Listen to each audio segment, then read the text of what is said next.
Halo adik-adik, ketemu lagi di channel Bioeduka. Kita akan membahas soal UTBK SNBT pengetahuan kuantitatif. Langsung ke soal yang pertama.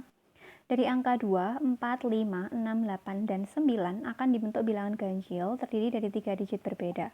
Banyak bilangan yang dapat dibentuk nilainya kurang dari 500 adalah, tadi kan ada 3 angka.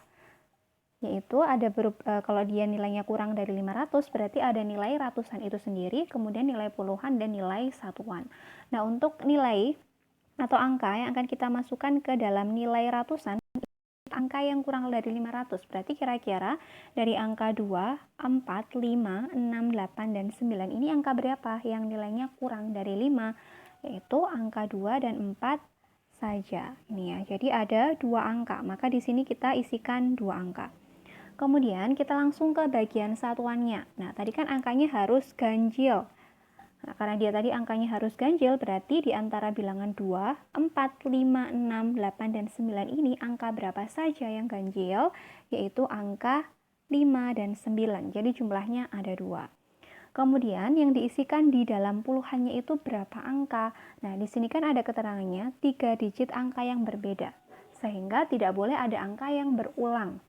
Nah, karena tadi di bagian ratusan sudah dipakai satu angka, kemudian di bagian satuan juga sudah dipakai satu angka, maka sisanya yang bisa ditulis atau bisa dimasukkan ke dalam puluhan itu adalah 6 angka, yaitu totalnya dikurangi dengan 2. 2 tadi yang satu dipakai di bagian ratusan dan yang satunya dipakai di bagian satuan, sehingga sisanya ada 4.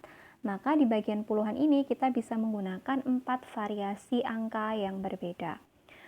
Lalu berapakah variasi angka kurang dari 500 yang bisa dibentuk dari angka-angka 6 tadi, ke 6 angka ini tadi? Nah, yaitu kita tinggal mengalikannya saja, yaitu 2 dikalikan 4 dikalikan 2 sama dengan 16. Jadi banyaknya variasi angka sebanyak 3 digit berbeda yang kurang dari 500 dan bisa dibentuk dari ke-6 angka ini tadi adalah sebanyak 16 variasi. Gitu ya, gampang banget ya. Nomor 1, kita langsung lanjut ke nomor 2. Ara saat ini berusia 40 tahun dan ia memiliki 4 orang anak. 10 tahun yang lalu usianya Ara itu sama dengan jumlah usia keempat orang anaknya. Maka hubungan yang tepat antara P dan Q adalah, supaya kita bisa membandingkan Q, P dengan Q-nya, maka kita harus tahu dulu umur dari harus mengetahui dulu jawaban dari nilai P-nya. Caranya gimana? Nah, tadi kan di sini ada keterangannya 10 tahun lalu. Kalau 10 tahun lalu berarti kan dia mundur. Kalau mundur berarti kita menghitungnya dengan cara mengurangkan. Nah, anggap saja nama anak dari Ara tadi kita misalkan dengan A, B, C, D. Nah, karena 10 tahun yang lalu kita ngitungnya mundur, berarti umur masing-masing anak kita kurangi dengan 10. Berarti yang A kita kurangkan dengan 10, B kurangi dengan 10, C kurangi dengan 10, D kurangi dengan 10, dan umur Ara itu sendiri juga dikurangi dengan 10 ya.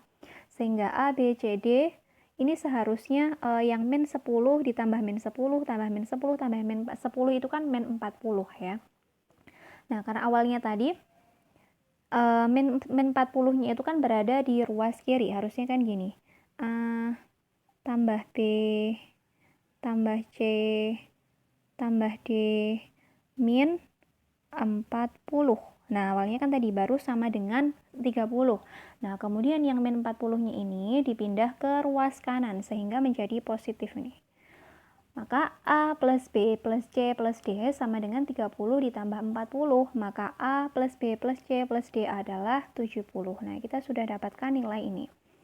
Kemudian kita langsung beralih ke bagian pernyataan P. P ini merupakan jumlah usia keempat anak Ara 5 tahun yang lalu. Sama tadi seperti yang ada di soal sebelumnya. Kalau 10 tahun yang lalu berarti kan hitungnya mundur, berarti kita kurangkan. Maka umur masing-masing anak ini kita kurangkan dengan 5. Berarti yang A kurangi 5, yang anak B kurangi 5, C kurangi 5, dan D kurangi 5. Nah, yang A, B, C, D ini kan karena memang mereka berupa variabel yang berbeda, maka kita tidak bisa jumlahkan. Kita cukup tuliskan A plus B plus C plus D, kemudian yang min 5-nya ini dijumlahkan. Min 5 tambah min 5 tambah min 5 tambah min 5 itu kan sama dengan min 20. Kemudian dari pernyataan yang pertama ini, kita kan bisa dapatkan hasil bahwa A plus B plus C plus D itu kan sama dengan 70. Maka nilai 70 ini kita tarik ke bagian sini. Nah, maka 70 kurangi 20 sama dengan 50. Maka nilai P-nya adalah sebesar 50. Lalu berapakah nilai Q? Nilai Q ternyata 55. Sehingga kesimpulannya P ini kurang dari Q. Lalu mana opsi yang tepat? Ya, opsi yang tepat adalah yang B.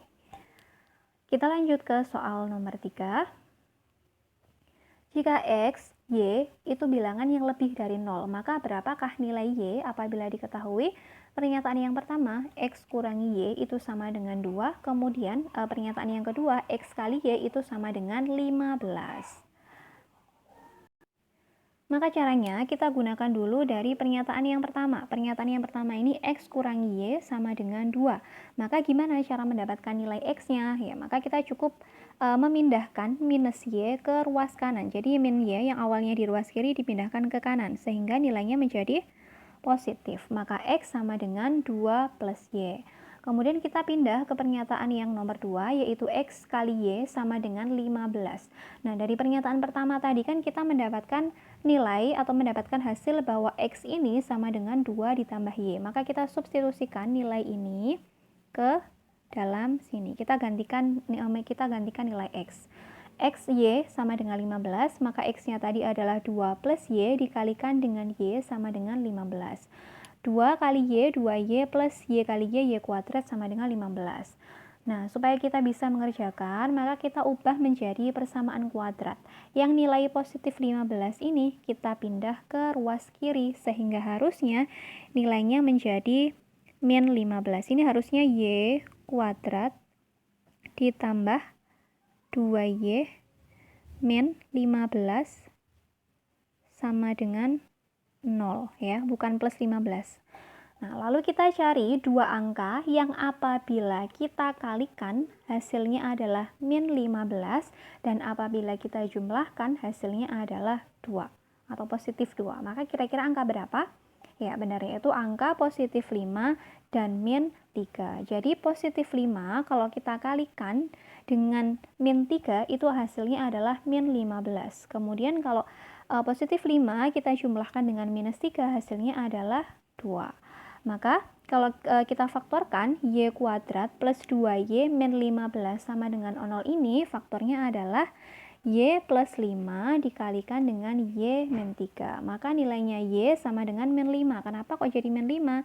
Nah, tadi kan 5 ini di sini di sisi positif, di sisi kiri itu kan dia nilainya positif. Nah, ketika dia dipindahkan ke ruas kanan atau di sebelah kanannya tanda sama dengan, maka dia bernilai negatif atau Y sama dengan min 5 dan atau juga Y ini sama dengan 3. Tadi kan 3 di sini awalnya negatif, tapi karena dipindahkan ke ruas kanan dia menjadi bernilai positif. Maka nilai Y-nya ini bisa sama dengan min 5 atau bisa juga sama dengan 3.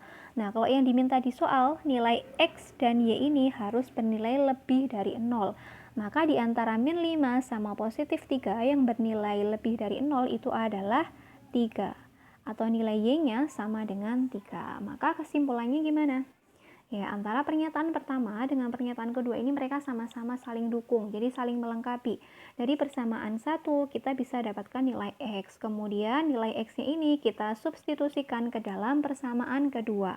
Sehingga dua pernyataan bersama-sama cukup untuk menjawab, tetapi kalau hanya satu pernyataan saja tidak cukup. Jawabannya yang C. Kita lanjut ke soal nomor 4. Jika N memenuhi 9 pangkat 0,25 dikalikan 9 pangkat 0,25 dikalikan titik-titik dikalikan 9 pangkat 0,25 hasilnya 243. Dengan N ini merupakan sebanyak faktor dari 9 pangkat 0,25.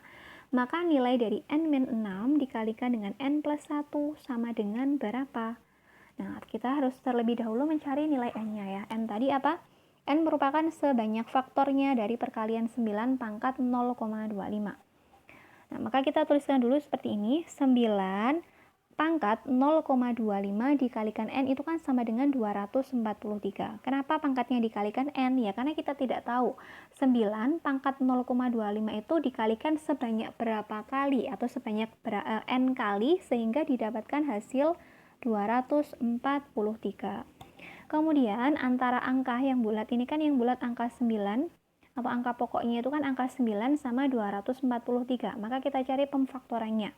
9 itu kan didapatkan dari 3 pangkat 2, kemudian kalau 243 itu diperoleh dari memangkatkan 3 pangkat 5. Maka yang sesama angka pokok ini 3 sama 3 ini kita coret saja. Maka yang tersisa hanya pangkatnya saja, yaitu 2 dikalikan 0,25 dikalikan N. Sedangkan yang di sini pangkatnya tersisa 5 saja. Maka 2 kali 0,25 ini adalah 0,5 dikalikan dengan N, ya berarti 0,5 N sama dengan 5. Maka gimana nilai N-nya? Nah, nilai N-nya ini diperoleh dengan cara membagi 5 dibagi dengan 0,5. Maka nilai N sama dengan 10. Kalau kita sudah mendapatkan nilai N-nya, maka kita substitusikan ke dalam soal ini, yaitu N-6 dikalikan dengan N plus 1 ya. N-nya tadi kan 10 dikurangi 6 dikalikan dengan 10 tambah 1. 10 kurangi 6 sama dengan 4 dikalikan 10 tambah 1 sama dengan 11, maka 4 kali 11 adalah 44. Maka jawabannya adalah yang D. Nah, demikian tadi pembahasan soal pengetahuan kuantitatif. Semoga penjelasan yang kakak berikan bisa bermanfaat untuk kalian. Sampai ketemu di video yang selanjutnya.